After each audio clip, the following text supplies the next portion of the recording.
Welcome to another Ryan Sports Reviews. Tonight I'm reviewing Pumas UNAM 2, Cruz Azul 1, 2-1 in the first leg of the 2022 Scotiabank Concacaf Champions League Semifinals. Semifinal 1, Pumas has a early advantage, but makes it 2-1. There's an away goal against, and definitely Cruz Azul could use that in the second leg to turn the tie around at Azteca, but we'll get into that.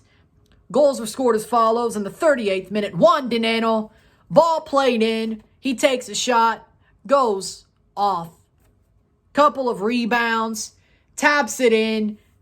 It was the scrappiest goal I've ever seen in my life, but who cares? It counts. 1-0, 1-0, Pumas.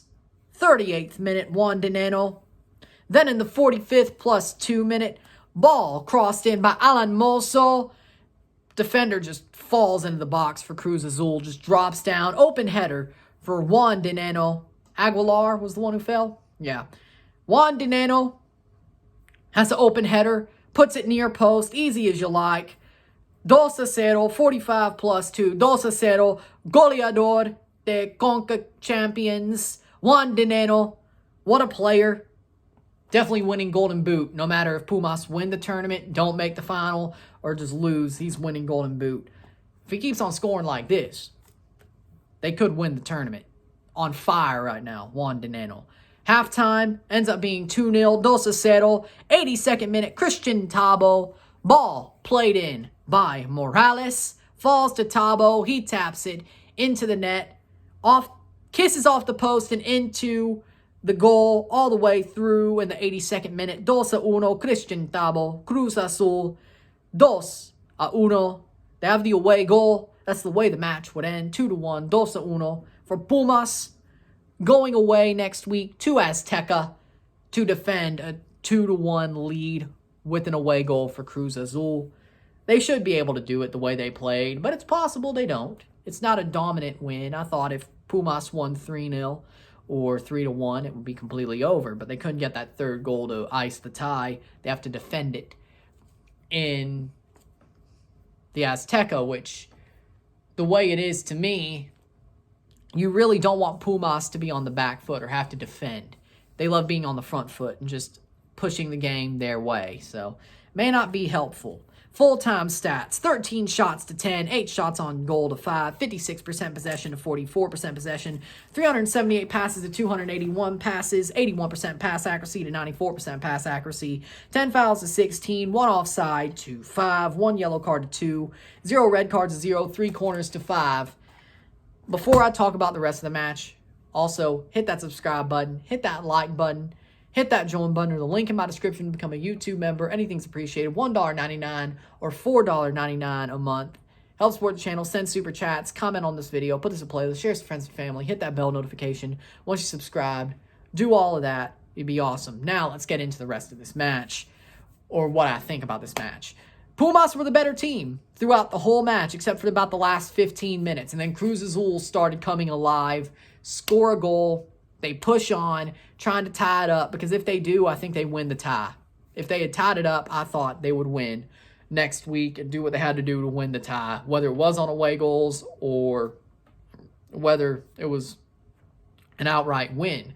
But they were definitely pressing for that second goal with the last 10 minutes. That was the best portion of the game for them, Cruz Azul. But Pumas were the better team overall. Scoring-wise, better. They were better pace-wise. They pressed the ball hard. They forced Cruz Azul to be on the back foot for most of the match.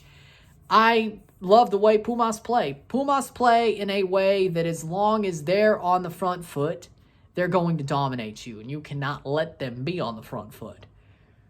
But if they're on the back foot, you could hit them easily. They have to stay offensive. They basically have to just give up. They can defend. I'm not saying they can't. But they basically just have to choose. Keep on pushing forward. Push forward, play forward.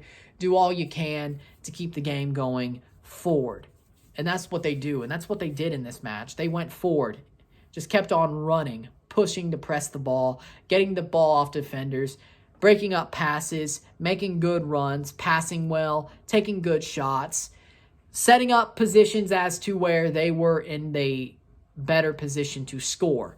Because that first goal was the scrappiest goal I ever seen in my life. But again, who cares? It counts. The second goal was a mistake by the Cruz Azul defenders. Falls down on the floor. Lets Dineno have a free header. As you could see, it was a horrible mistake. Cruz Azul defenders were absolutely outpaced in this match. No question about it whatsoever.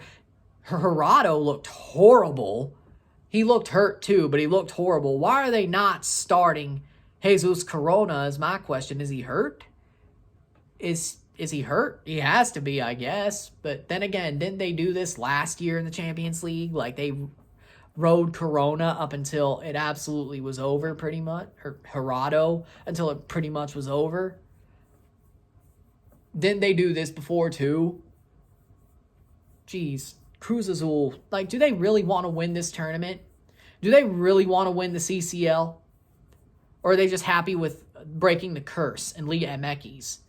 Because the way they've played since winning that Liga, they've not been great. They got knocked out by Monterrey by a soon-to-be-finished Javier Aguirre. They're about to be, at this point, at this juncture, if they do draw 0-0 at Azteca, they will be knocked out by Andres Lillini. And they didn't look good last year in Liga MX, and they still don't really look good right now. Of course, Santos Laguna, America, Monterrey keeps the eyes off them, but they're not really looking good there as well. Does Cruz Azul really want to win, or is Reynoso just finished? Is that the question? Because Cruz Azul does not really wow me like they did the first half of 2021. They have not been good. They have not been wow since they won that Liga. At all. At all. It makes me question. Because Pumas are starting to get good. They're looking really good. They really do. Since the turn of the year, they look really good. They looked good enough in the Apertura, but the turn of the year, they've got really good when it mattered the most. Cruz Azul, not great. Not great, frankly. So you really want to look at that situation. It's like the way they defended, they were outpaced.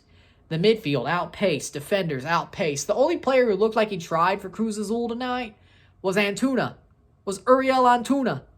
Then again, he single-handedly beat Montreal. Why am I not shocked? He's the only one who looked like he tried. Sadly, he didn't get a goal.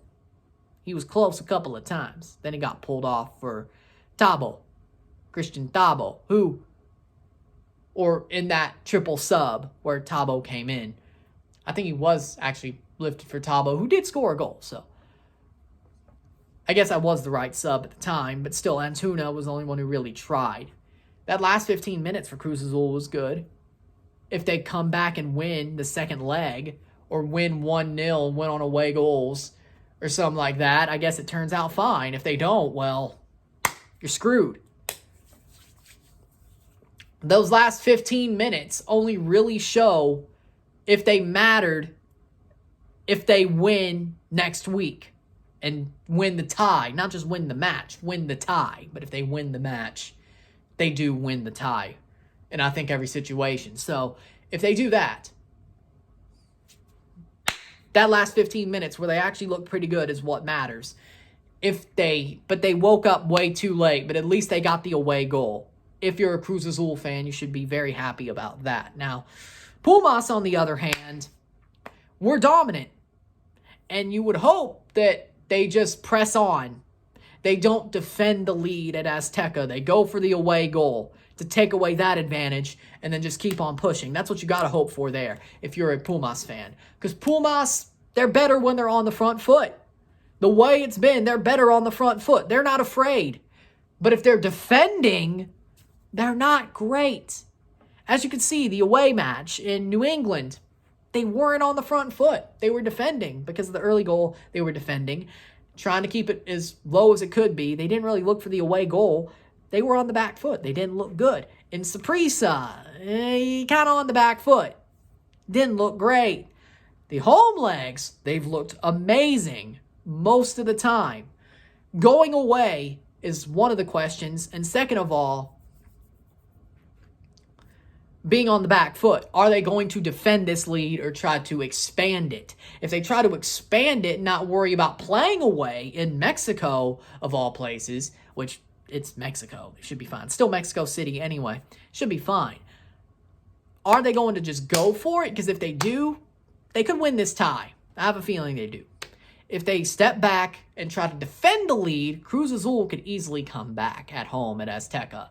So they have to choose wisely what they do. This is not over yet. If it was 3-1 on the night, the way Cruz Azul played, I don't think they score 2-0 in the second leg. I don't. Or win 2-0 or something like that in the second leg. I do not. At all. Definitely would have to keep a clean sheet. Now it's a very slim margin. 1-0, 2-1, you're through. Actually, no, that would be tied on away goals. That would be penalties. But then again, I think Cruz Azul would win on penalties. I'm not completely sure about that situation. I think Cruz Azul would still win on penalties, though. But basically, now that it's 2-1, it wasn't 2-0. I think 2-0 was a finished tie. 3-0 would have been a finished tie. 3-1 would have been a finished tie. But with 2-1, you really got to be careful on what you decide. Whether it's you go for it or defend. And I'd say go for it if you're Pumas. What do you have to lose? That's the question. What do you have to lose if you go for it? That's what you're born to do. That's what you're bred to do. Go for it. That's what I think you would do. That's what I think Pumas should do if I were you. Cruz Azul, if they stand back, Cruz Azul should win this tie. But we shall see what happens next week in the second leg of the semifinals. Who goes through first to the Concacaf Champions League finals, the Mexican representative, in a Liga MX versus MLS final.